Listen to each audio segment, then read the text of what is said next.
ಸ್ನೇಹಿತರೆ, ಅತ್ತ ಬಿ.ಸಿ. ಪಾಟೀಲ್ ಮತ್ತು ಯೋಗರಾಜ ಭಟ್ ಇವರ ಕಾಂಬಿನೇಷನ್ ಗರಡಿ ಟೈಟಲಿನ ಕನ್ನಡ ಸಿನಿಮಾವನ್ನು ನವೆಂಬರ್ 10ರಂದು ಬಿಡುಗಡೆ ಮಾಡಲು ಸಿದ್ಧತೆ ನಡೆಸುತ್ತಿದ್ದರೆ, ಇತ್ತ ದಕ್ಷಿಣ ಭಾರತದ ಗರಡಿ ಮನೆಗಳ ತವರು ಎನಿಸಿದ ಮೈಸೂರಿನಲ್ಲಿ ಪೈಲ್ವಾನರು ದಸರಾ ಕುಸ್ತಿ ಸ್ಪರ್ಧೆಗೆ ಭರದ ತಯಾರಿ ನಡೆಸಿದ್ದಾರೆ.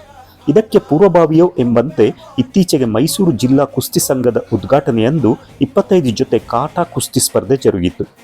ಮಣ್ಣಿನ ಅಂಕಣದಲ್ಲಿ ಜಟ್ಟಿಗಳ ಕಾಳಗದ ಕೆಲ ರೋಚಕ ದೃಶ್ಯಗಳು ಈ ವಿಡಿಯೋದಲ್ಲಿದೆ, ನೋಡಿ ಆನಂದಿಸಿ.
ಯೋಗರಾಜ್ ಭಟ್ರ ಗರಡಿ ಸಿನಿಮಾವು ಯಶಸ್ವಿಯಾಗಲಿ, ಮೈಸೂರಿನ ಪೈಲ್ವಾನರು ಕುಸ್ತಿ ಸ್ಪರ್ಧೆಯಲ್ಲಿ ಜಯಗಳಿಸಲಿ ಎಂದು ಹಾರೈಸುತ್ತಾ ಈ ವಿಡಿಯೋವನ್ನು ಮುಗಿಸುತ್ತಿದ್ದೇನೆ.